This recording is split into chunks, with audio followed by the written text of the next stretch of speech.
Hello friends, இன்றைக்கி நம்ம sharp edge எப்படி எடுக்குதுன்னு சொல்லிட்டு பார்க்கலாம் வாங்க. ஃபஸ்ட்டு நம்ம பார்த்திங்கன்னா கேக் லேயர் கொடுத்துட்டு நம்ம க்ரீம் மேலே அப்ளை பண்ண ஆரம்பிச்சிக்கலாம்.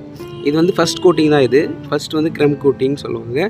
இது வந்து நம்ம எதுக்காக கொடுக்குறோம் அப்படின்னு பார்த்திங்கன்னா, இதில் இருக்க நம்ம வந்து கேக்கில் தூள் எழுவும். கண்டிப்பாக அது தூள் எல்லாமே இருக்கும் நமக்கு. அதே மாதிரி ஷார்ப் எட்ஜ் எடுக்கிறதுக்கு ரொம்பவே யூஸ்ஃபுல்லாக இருக்கும் டபுள் கோட்டிங் கொடுக்கும்போது. இது வந்து சிங்கிள், இப்போ வந்து ஃபஸ்ட் கோட்டிங். இது நல்லா பொறுமையாக அப்ளை பண்ணிவிட்டு நம்ம செகண்ட் கோட்டிங் நெக்ஸ்ட்டு கொடுத்துக்கலாம்.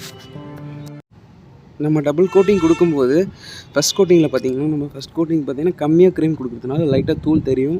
நம்ம செகண்ட் கோட்டிங் கொடுக்கும்போது அந்த தூள் கண்டிப்பாக தெரியாது, உங்களுக்கு நல்லாவே இருக்கும்.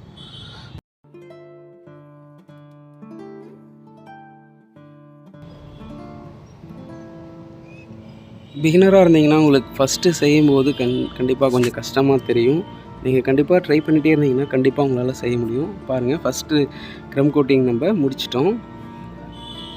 அடுத்து வந்து செகண்ட் கோட்டிங் கொடுத்துக்கலாம். நம்ம ஒரு பைப்பிங்கில் நான் க்ரீம் எடுத்துருக்கேன். நம்ம பைப்பிங்கில் தான் கொடுக்கணுன்னு அவசியம் இல்லை, பைப்பிங்கில் கொடுக்குறது நல்லது. எப்படின்னு பார்த்தீங்கன்னா, பைப்பிங்கில் நம்ம இந்த மாதிரி க்ரீம் கொடுக்கும்போது ஃபினிஷிங்க்கு நம்ம ஷார்ப் எட்ஜ் எடுக்கிறதுக்கு ரொம்ப யூஸ்ஃபுல்லாக இருக்குது.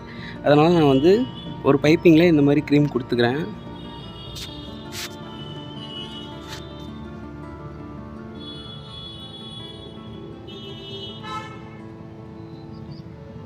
க்ரீம் வந்து நல்லா மாலிஷ் பண்ணிவிட்டு நல்லா தேய்ச்சி நம்ம க்ரீம் கொடுக்கறது நல்லது. அப்போ தான் வந்து நமக்கு ஷார்ப் எட்ஜ் அழகாக வரும்.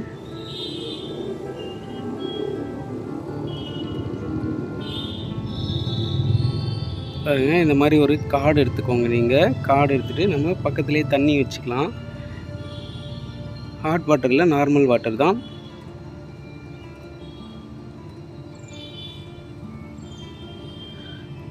இது இந்த மாதிரி ஷார்ப் எட்ஜ் எடுக்கும்போது நமக்கு ஒரு கான்ஃபிடென்ட் இல்லாமல் இருக்கலாம். நீங்கள் கான்ஃபிடென்ட்டாக நீங்கள் தைரியமாக எடுங்க, கண்டிப்பாக நல்லா வரும்.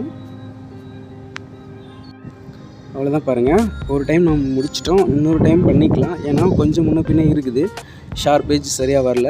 நம்ம இன்னொரு டைம் எடுத்துக்கலாம். நம்ம சேனல் புதுசாக பார்க்குறீங்கன்னா சப்ஸ்கிரைப் பண்ணிக்கோங்க, லைக் பண்ணுங்கள். உங்களோட லைக்ஸ் எனக்கு மோட்டிவ் பண்ணும். நம்மக்கிட்ட கார்டு வந்து பார்த்திங்கன்னா, நம்ம சீட்டு கட்டு இதுதான் வச்சுருக்கேன் நான். உங்கள்கிட்ட எந்த மாதிரி கார்டு இருந்தாலும் ஓகே தான். ஸ்டிஃபாக இருக்கும், நமக்கு வந்து ஸ்டிஃபாக இருந்தால் போதும். அந்த கார்டில் நம்ம ஈஸியாக எடுக்கலாம்.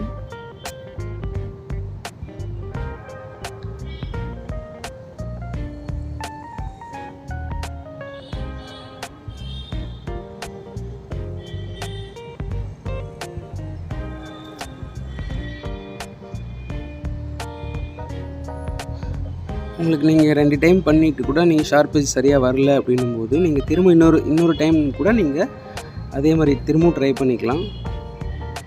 ஸ்டார்டிங்கில் இது எல்லாமே கஷ்டமாக தான் இருக்கும். நீங்கள் திரும்ப ட்ரை பண்ணும்போது கண்டிப்பாக உங்களுக்கு நல்ல ரிசல்ட் கிடைக்கும். ட்ரை பண்ணுங்கள் கண்டிப்பாக. ஓகே ஃப்ரெண்ட்ஸ், இந்த வீடியோ வந்து உங்களுக்கு ரொம்ப யூஸ்ஃபுல்லாக இருந்திருக்கும்னு நினைக்கிறேன். ஷார்ப் எட்ஜ் வந்து ரொம்பவே அழகாக வந்திருக்கு பாருங்கள்.